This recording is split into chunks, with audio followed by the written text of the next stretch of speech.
It's my pleasure to introduce Professor Laura Shapiro, who's going to give our second keynote of the day.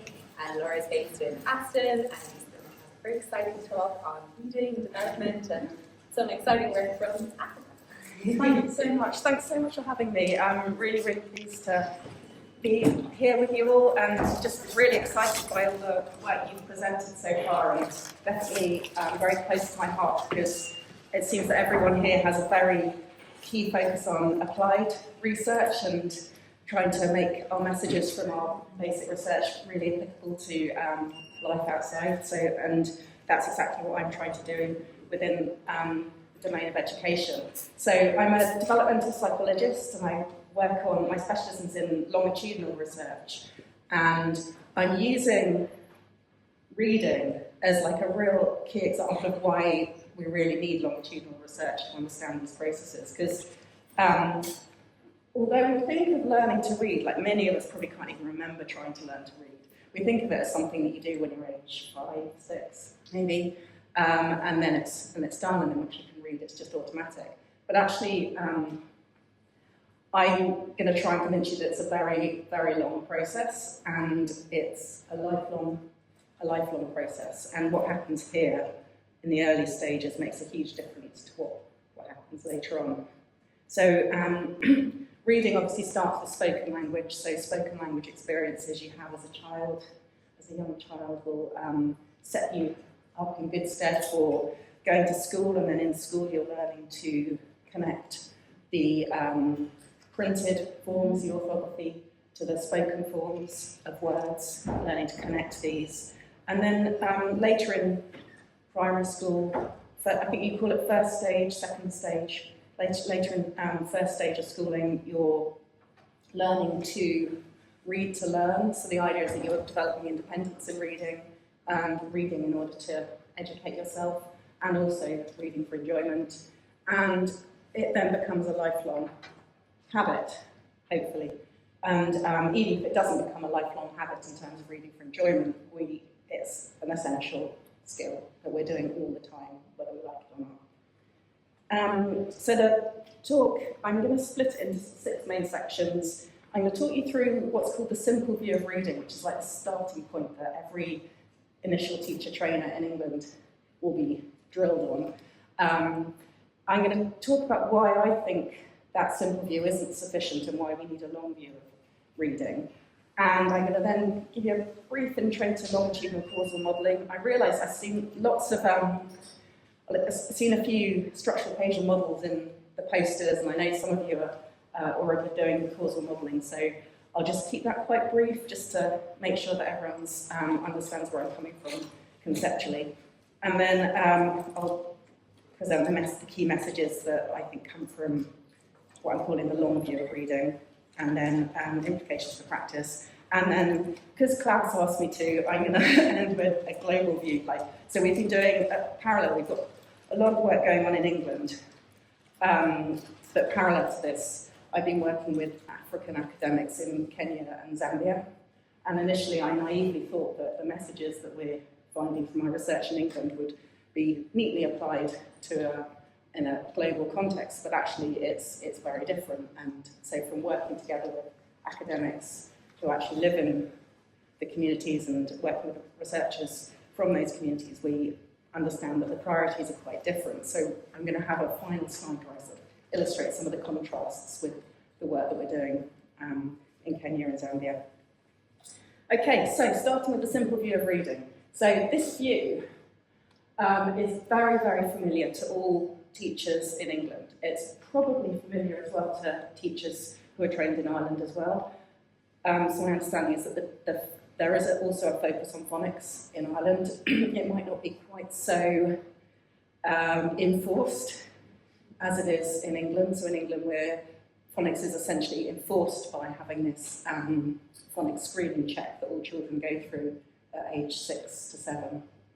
And then that motivates teachers to teach in a particular way.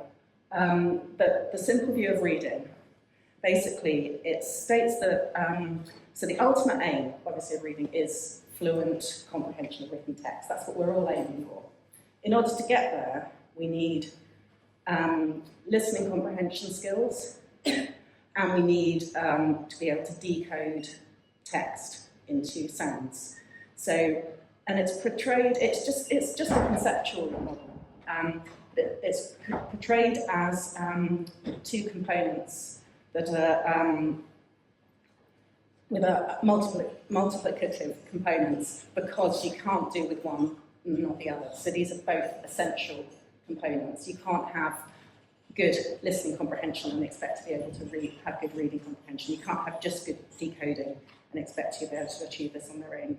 They're both essential components. And it's usually portrayed as this diagram showing the quadrants. So for a teacher, you're aiming for this upper right quadrant. So in an ideal world, you want all of your pupils to be achieving good language comprehension and good word recognition. It's conceptually helpful for teachers because they can see that there are different ways to struggle with reading. So you may well have good word recognition, you might be very good at this decoding part, but yet your language comprehension is poor, and this will still result in a challenge in terms of your educational outcomes. And so it's helpful to see that there are multiple ways to struggle with reading. And the key messages for teaching is that firstly, both processes are equally crucial. So although in England there's often sort of a recurring media sort of furore about the fact that we're just teaching children phonics, we're just teaching them to sound out words, we're just, like Michael Rosen says, they're just barking at print. There's constantly this furore about us being only teaching phonics, but actually, in reality, the initial teacher training does instruct teachers to focus on both, so that they can't just teach phonics and they can't just teach comprehension. They need to focus on both of these two skills, and so teachers are taught that this is two essential processes that children need. And the other key message is that difficulties in reading might be caused by either of these processes. You can't tell just by, you can't necessarily tell just by hearing a child read out loud or by getting them to answer a test, a comprehension test on a passage. You can't tell. If they perform poorly on that, you don't know whether what they're struggling with is decoding the sounds fluently, efficiently, in order to, so they might be struggling with the decoding and then they haven't got any capacity to understand, but their problem is still with the decoding. Or they might be fine with the decoding, but they're struggling to understand key words in the text. They might have poor vocabulary. And so you don't know. Just the outcome, it isn't obvious. You need to do diagnostic tests to check where their difficulties are lying. So is there difficulty with phonological processes, word reading efficiency, or is it a problem with the actual comprehension components of the task? So that's what teachers are taught. I'm taking a long view of reading because I think it's, although the simple view is really, really helpful to get messages across really, really straightforwardly to teachers and getting them to understand the two components.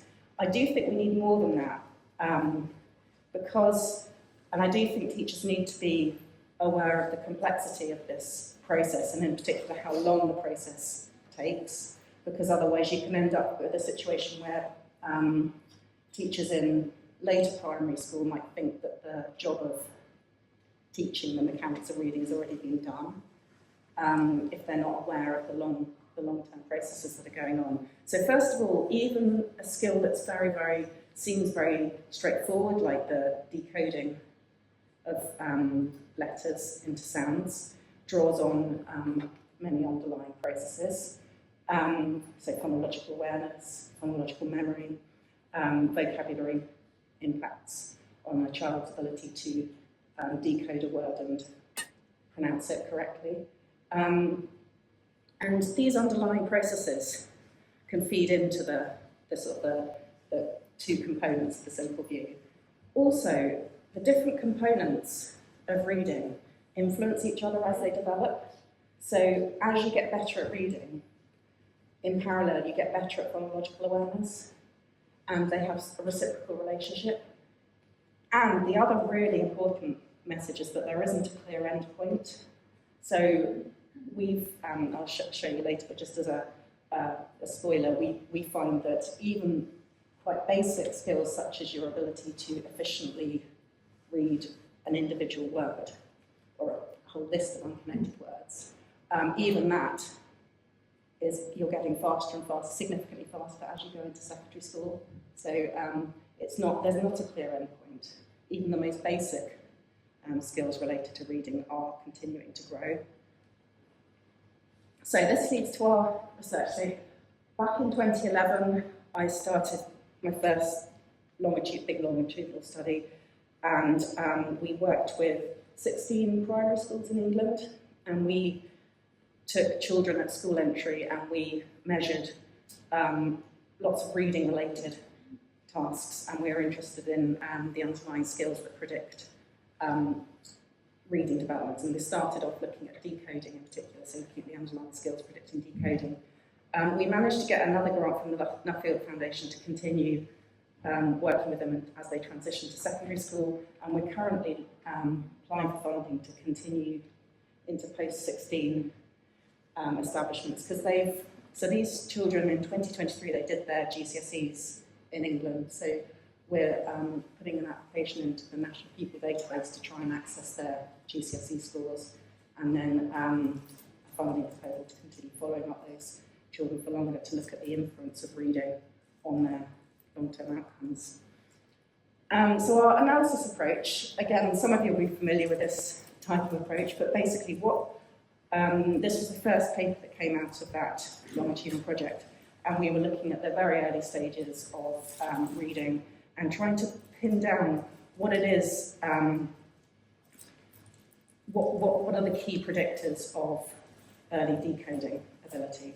And so this is the kind of approach that we use. So the problem with reading is that it's predicted by multiple underlying processes, and even a child's ability to sequence musical notes is predicted of their reading ability. You can then look at whether their ability to sequence speech stimuli is predictive over and above that, and we found it was. And you can then look at whether their ability to actually segment words is predictive over and above their ability to work with speech stimuli. And what's this kind of approach, so our conclusion from this was that the most important thing here is the blending, because this was the strongest link to decoding. So if a child is having to isolate the first sound in a pseudo word such as Sam, that kind of skill is the most strongly predictive of reading. But interestingly, their ability to work with individual phonemes is also predictive, just less clearly predictive. So I think this brings out the role of phonological awareness, so your ability to hear the sounds in words, and your ability to sequence sounds, such as sort of working memory or short-term memory. And so that was just really to illustrate the approach that we're using. The second key thing about our approach is using longitudinal data. So longitudinal data is really, really powerful for investigating causality, because you can look at how, as skills develop, they might have knock-on effects on other skills. So, and this is particularly relevant for reading research. So I'm particularly interested in the relationship between spoken language and written language, and how the development of spoken language and the development of written language influence each other. And we find with tasks, so these are word reading tasks. When they first start at school at age 4, they can't, they're at floor on all the word reading tasks. So they're only really young children in the areas that we were working with. There were very few of them that could read before they went to school. And so we used the letter knowledge tasks to start with. We do have their reading scores, but they're all the floor. And then obviously the reading tests, we use standardised tests that get harder as they go along. And then we also used phoneme awareness tasks, so say party without the E, without the last sound part, and non-word repetition tasks as a measure of, like I think of non-word repetition as a precursor of word learning. So you're repeating back words that you're hearing by speech orally, and it involves phonological awareness, but it goes beyond that because it's actually involving repeating back the entire word. So this is the kind of data we get. I'm just going to go through this fairly quickly and just tell you the key patterns. So I'm not going to expect you to read any of those numbers. But so this was our first longitudinal paper we got from that grant. The main message here is that there are really, really obvious reciprocal relationships going on. So I call this reading, even though it starts with letter knowledge. Your reading is influencing your phoneme awareness, and your phoneme awareness is influencing your reading. And so as you get, so people often think of phoneme awareness as something that's essential in order to learn to read, and that is certainly the case. So children who struggle to hear the first sound in fact will struggle to respond to phonics, classroom-based phonics instruction. So you need to be able to conceptualise that there are individual sounds within a word before you can actually learn to read through a phonics method, where it's expecting you to segment the sounds. So phoneme awareness is, and we've replicated that, phoneme awareness is obviously important for reading. But as you're learning to read, you're developing more fine-grained phonological representations of words. And so the very act of learning to read is helping you develop this awareness and develop more and more sophisticated representations. So as you're learning to read longer and longer words, you're understanding the phonemic representations in greater detail and more fine-grained detail. We also find that your phoneme awareness is influencing your ability to repeat non-words, and that's understandable because you need to be able to conceptualise the fact that a word splits into each individual sound before you have any chance of trying to reproduce those sounds. But equally, your non-word repetition ability is then influencing your phoneme awareness. So actually, as you get better at hearing complex, unfamiliar words, you're developing more fine-grained phoneme awareness of the sounds in these words. So if you think about, and as we go through, the tasks are changing, so the tasks are getting harder. At age 4, we were getting children to say things like, what's the first sound in bat? By age 9, we're getting children to say things like, can you say party without the t? And that's so much harder, like even adults struggle with that. And if you, and once you're getting to these hard tasks, you need quite fine-grained representations of phonemes in order to be able to isolate and delete a phoneme from the middle of a word. Okay, so, we also get, this is the important bit, sorry. We also get direct links from reading through to non-word repetition. So as you get better at reading, you are actually able to visualise the words. So you're actually able to use orthographic cues to remember a word, and there's converging evidence for this in adults, the fact that you're able to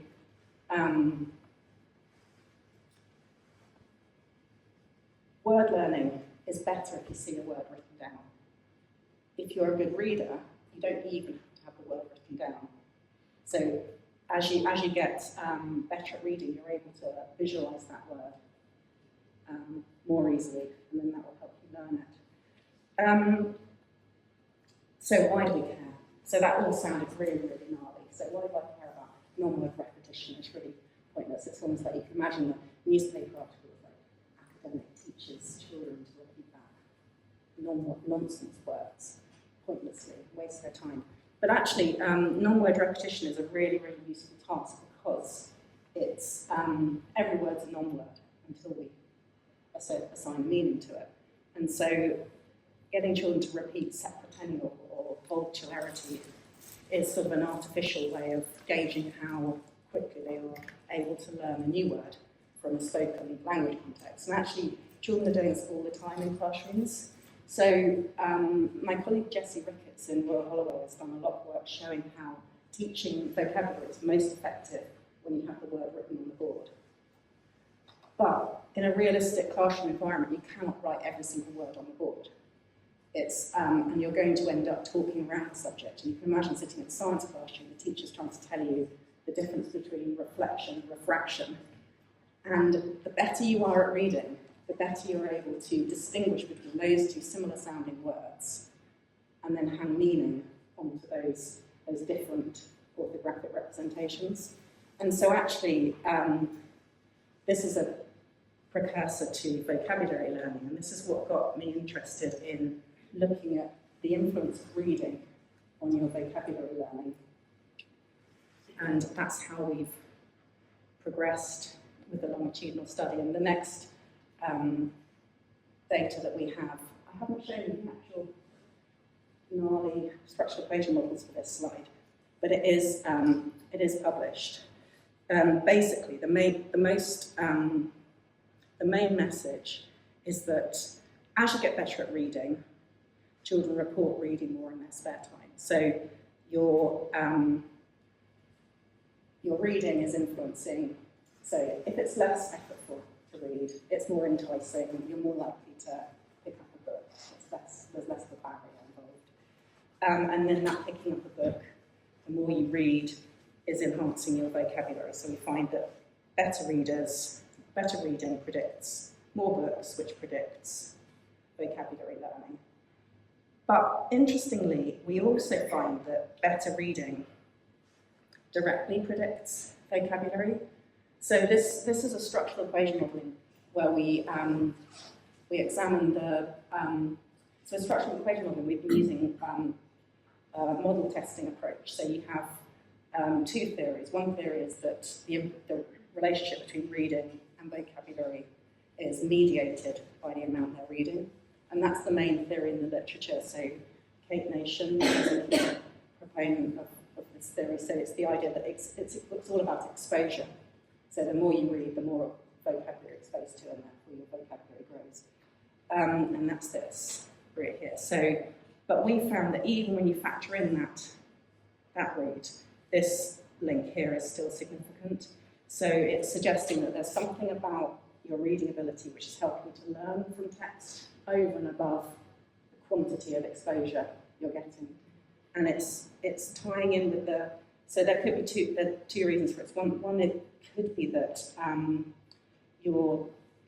it's just less effortful. So the less effort you're having to put into decoding the words, the more resources you've got to actually think about the meaning of what you're reading. Or it could be to do with orthographic representations and phonological representations, and how those are, if you're a better reader, those representations are stronger, and then the links to meaning are therefore stronger as well. So there are these two possible. I can't distinguish between those two routes, but at least we do know that helping children read proficiently is good for their vocabulary. And so why does that matter? So messages for practice. So first of all, I think it's really important to know that there is a reciprocal development of skills between spoken and written language. So as you're developing reading, that will have an impact on your spoken language. So it's another, I guess it's just showing the importance of reading. A second message is that your proficiency in reading, so the basic stuff, the phonics and the teaching that you're getting in early reading lessons, that is helpful for your vocabulary learning. It's not just sort of a random task because it's convenient to teach people with written languages. It's actually helpful for your spoken language as well. But this model here shows that engagement's also important. So it goes both ways. You've got proficiency isn't enough. You need to actually get children to read. And one thing we find with our sample is that even among the children that are very proficient at reading, it's still quite rare that they read in their spare time out of choice. So there are avid readers in the sample, but they're quite unusual. And so proficiency is great for engagement, but it's not enough. So yeah, I think you can probably, I think I've probably convinced you on that the reading proficiency will have knock-on effects on broader language skills, which is fundamental for learning. So how do we support reading proficiency? So if we think reading proficiency is the first step, if you can get children reading, then that will have knock-on effects on the amount they read, and it will have direct advantages on their vocabulary. For most children, phonics in a fun, broad language curriculum that's enjoyable and a well-stocked library is probably enough. And there is good evidence that mainstream classroom teaching of phonics is effective. So in England, there's because of the way phonics was introduced in local authorities, these economists here at London School of Economics have been able to look at the causal relationship between the date at which they started delivering phonics and children's outcomes on national tests in England. And so there is a clear link between the introduction of phonics and outcomes. So we can, it still seems to be controversial, but I think there's a huge weight of evidence that phonics is effective.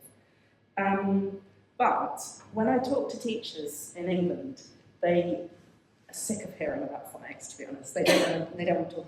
I mean, so they're like, yeah, we teach phonics, that's fine. We don't need any more evidence on phonics. But what they do need help with is knowing how to support children who seem to have difficulties despite getting good quality phonics teaching in the classroom. And one problem that they have is that there's a bewildering choice of interventions out there. So we've got, this is a really good resource for teachers, which is the What Works Clearinghouse, which has a whole list of different interventions. It describes all the interventions and the evidence behind them. And teachers can read this huge manual and pick and choose.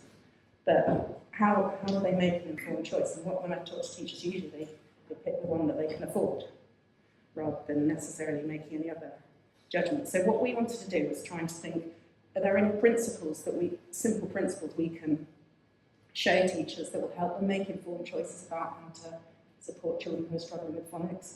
And maybe if we can empower them to understand the principles behind that, they won't even need to buy a commercial program because they'll be able to use the resources they've got already in the classroom and just apply some principles to that. So we looked at the 3 different ways of supporting children's reading in the classroom. And so we looked at basically extra training on phonemes, extra training on letter sounds, and extra training on both. So typically in English classrooms, what I've found is that teachers say that this is what they do the most of. So if children are struggling with reading or they're struggling with phonics, they give them extra practice on letter sounds. They rarely do this, the phonemes, on their own. They rarely sort of specifically target their phonological banks, but many of the commercial programs do that. And they're already getting this in the classroom, so we weren't really sure whether that would be helpful. So we did, this is an experimental study. It was a registered report. So we basically registered our hypotheses, got the method agreed, and then ran a very highly controlled study where we've just got the same set of words, very, very similar conditions. Everything's really, really nicely matched. But what differed is whether the children were segmenting or blending the sounds in the words without seeing them written down, whether they were just sounding out each grapheme without ever blending them, or whether they were doing both, basically, so sounding each grapheme out and then blending them. And in all the conditions, so although they didn't blend it themselves in the letters condition, they were given a picture and a sentence and made it interesting, and they heard the word as well. So they were exposed to the words in all conditions. Short stories that all of these are equally beneficial. So children's reading, I've got to stop, yeah. Children's reading was equal regardless of those. But this was actually the best phoneme awareness outcome. So even though we had a phoneme awareness condition, this decoding, phoneme segmenting in the presence of print was the best for developing phoneme awareness, which I think is nice because it sort of shows the reciprocal relationship between the orthography and the phonology. Okay, so let me skip all of that. Okay, long view. This is just showing how you're still getting growth all the way through up until year 8. And there are some interesting socioeconomic effects there that I can talk about later. Main message from that research is that there's huge variation in proficiency. So here, it doesn't look very much improvement, but there is improvement all the way through. But the main message is that look at this huge variability in reading abilities in a classroom. So this is with a really simple reading efficiency task. It's just reading single words. And you've got this huge range. So a teacher with a year 8 classroom, so this in England, this is like secondary school, has got many, many children that completely overlap with a year 5 classroom, but yet they're expected to teach a completely different curriculum. So that's something that we're talking to teachers about at the moment. Global view. So yeah, I've had this naive idea that I could just take these messages from the UK and sort of apply them in Africa, and I got together with an academic, Pam Widende in Kenya, who works at a teaching university in Kisii University in Kenya, where she's actually training teachers. And we're talking about ideas, but basically, the stuff that what she made me understand is that their priorities are completely different. So they have a problem with keeping children in school. The idea that you would go in and then sort of maybe refine the way that they're teaching reading is kind of a long way down the line. They need to keep the children in school. And they need to find some way to connect home and school. So she's working in very rural areas. And the school, they've already got the problem of people like me going in and telling them how to teach. And they're sort of stuck with this sort of education system that was from colonial times. And isn't very well tailored to the communities that they're working in. And so they don't need another person coming in and telling them to change the reading. So instead what we're doing is we're working to try and link the school to home more closely by working together with teachers and getting teachers to do observations in the home and try and understand the home environment, because the teachers aren't always local either. So anyway, that's a very, very short summary of what we do. I'd love to talk to you about that more later. Sorry, I rushed through everything. I'm going to stop. Oh, thank you.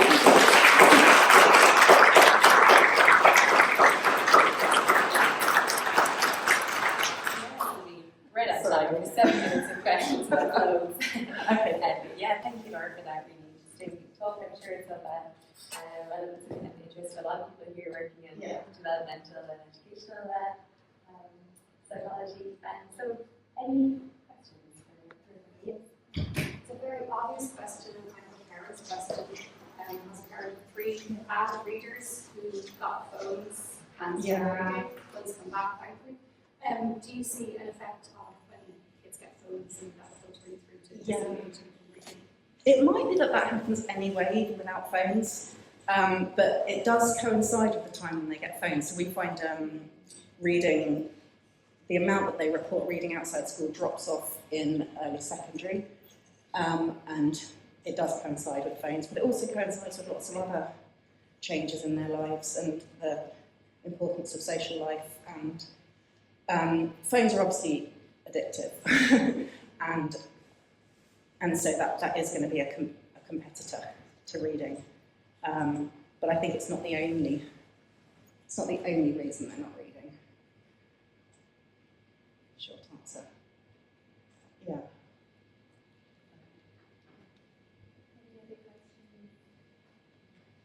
Yes. Yeah, a question about your motor trajectory of the reading skill improvement across the years, and the fact that you've got this very consistent trajectory, but you also have a lot of individual variability. Yeah. Do you find that proficiency on an individual basis, their trajectory is always in the same direction, or do you find that, some of these individuals might show a drop in reading proficiency as the grades get higher? They don't ever show an absolute drop. Well, so you get fluctuations. So somebody might have a bad day, but you don't get. There's no absolute dip, and that's something that we were asked to look at by teachers. So in England, children change school here. So between year 6 and year 7, so this is transition from primary to secondary school, and teachers were concerned that there was a dip in their attainments, because at the end of year 6 they do standardised assessment tests, and in secondary school they come in and the teachers expect them to be better than they seem to be given their SATs results, and that's a general pattern. And so teachers worry that something weird happens over that transition summer holiday, like you hear secondary school teachers complaining that they just spent all the summer term doing a school play or something and they just didn't learn anything and they've forgotten. But actually what we find is that when you use standardised tests, there isn't any evidence. I know it looks really tiny, but there's no evidence of a dip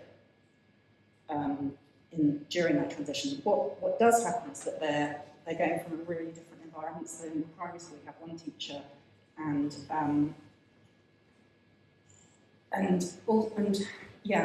the teaching style is completely different. They go to secondary school and they're given subject specialist teachers, and they're having to. The teacher is no longer quite so aware of their skills across a lot of different areas. So in primary school, the teacher might be quite aware of who struggle with reading, but then in secondary school, they're not necessarily considering that. And so what we're trying to do is get secondary school teachers to realise that this is actually a key point where you can monitor and support. So in year 7, that's where they should be coming in and looking to see children's reading proficiency and looking to see who needs support and doing some diagnostic assessments. And that's the problem. It's not that they've slumped. Yeah, I was wondering, in your large longitudinal study for lots of samples, did you just select only monolingual kids? Or That's a good question. There is about 10% of children who speak English as an additional language, so 10% bilingual.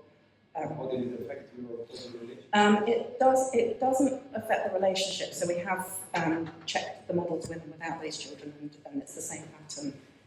But that's a really good point. So that's another thing that's may not be so generalisable, for example, to the African setting, in that there are multiple languages being spoken in those communities as well. And I'm extrapolating hugely from your question, but the emphasis, for example, in the Kenyan and the Zambian communities is to try and encourage language exposure for the language that is most fluent. So it's important that they're given as much exposure to their home language as possible. And the problem is they often would switch to English or Kiswahili when they go to school. And whereas that language then may not be as high quality as what they would have had in their home language. Anyway, I've extrapolated hugely, so there wasn't enough questions. And then we have time for one. Thanks very much. I'd love to hear more about working in Kenya and Zambia, and if you've got time on the SES differences. Yeah, so the SES differences, quickly, because I'm on that slide. Basically, this isn't significant any longer. So we've got the dotted line. Oh, I haven't even given you the key, sorry. So the dotted line was split into high SES, meaning they've never had free school meals throughout their education, and their parents, one or other parent went to university. And then we've got the lower SES, which are parents finished high school, or may not have finished high school, and they've had free school meals at some point in their education. And we find that this is actually no longer significant. There is a little gap. So what's really nice is that it shows that at least for some of the basic reading skills, even though there was an SES difference early in primary school, it's no longer there in secondary school. Suggesting this is kind of a leveller. You can teach this. With vocabulary, there remains a significant difference. difference, and with reading comprehension there remains a significant difference. So it just shows that it's harder to compensate for the more broader language skills. So that's for SES. And then Kenya and Zambia, what was your question specifically? Sorry, were you able to support those teachers in working? Yeah, so one thing so at the moment, so we've got the protocol paper published, and we've got papers in prep that we're, for all of the different aspects of the project. But it's slow and it's very exploratory.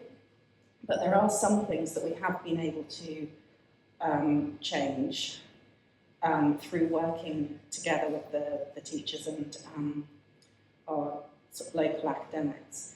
And for example, so one thing that but the changes have been driven by the teachers and the community rather than driven by us. So it's sort of like us having the project out there has raised awareness, and then they've made changes as a result of the raised awareness. So for example, there's one school that we're working with where they've their realisation that in the home setting, the children are not sitting at chairs and they're sitting on the floor for all their meals and everything. And when they come to their reception school entry classrooms, they're expected to sit at desks, and the teachers, having made that observation, were able to think, well, how can we make the school setting a bit more similar to home, at least to start with?